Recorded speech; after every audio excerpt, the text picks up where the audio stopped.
గత దశాబ్దానికి పైగా ఈ మెడికల్ ఆంకాలజీ రంగంలో విశేష సేవలు అందిస్తున్నారు. సో, వచ్చే 10 ఏళ్లలో టెక్నాలజీ పరంగా ఈ క్యాన్సర్ చికిత్స గాని, క్యాన్సర్ డయాగ్నోసిస్ రంగంలో గాని ఎలాంటి మార్పులు, విప్లవాత్మక మార్పులు వచ్చే అవకాశం ఉన్నది మీరు భావిస్తున్నారు? మార్పులు రావాలి. మనకి మార్పులు ఇప్పుడు కావాలి కూడా. ఎందుకంటే ముందు కంటే ఇంప్రూవ్మెంట్స్ చాలా బాగున్నాయి.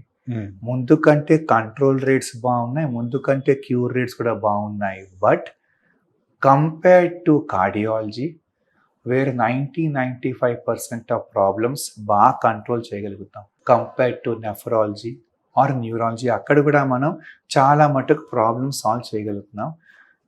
0 or 10% నుంచి మనం 50-60%కి వచ్చేసాం.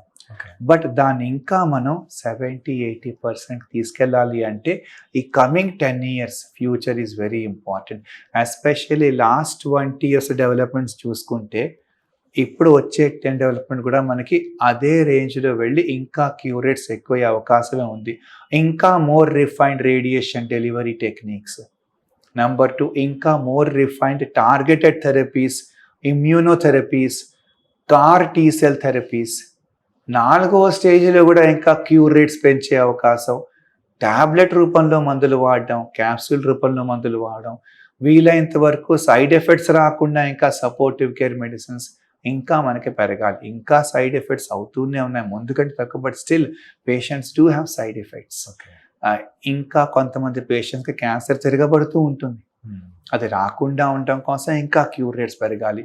ఇంకా క్యాన్సర్స్ మనం ఎర్లీగా డయాగ్నోస్ చేయగలగాలి. ఇంకా ప్రివెంటివ్ మెషర్స్ కూడా రావాలి. సో ఐ థింక్ ఈ కమింగ్ 10 yearsలో మనకి అన్ని improvements, advances, researches, breakthroughs అవుతాయి. More discoveries, more developments, more inventions, more innovations ఇవన్నీ వచ్చే అవకాశం డెఫినెట్గా ఉంటుంది.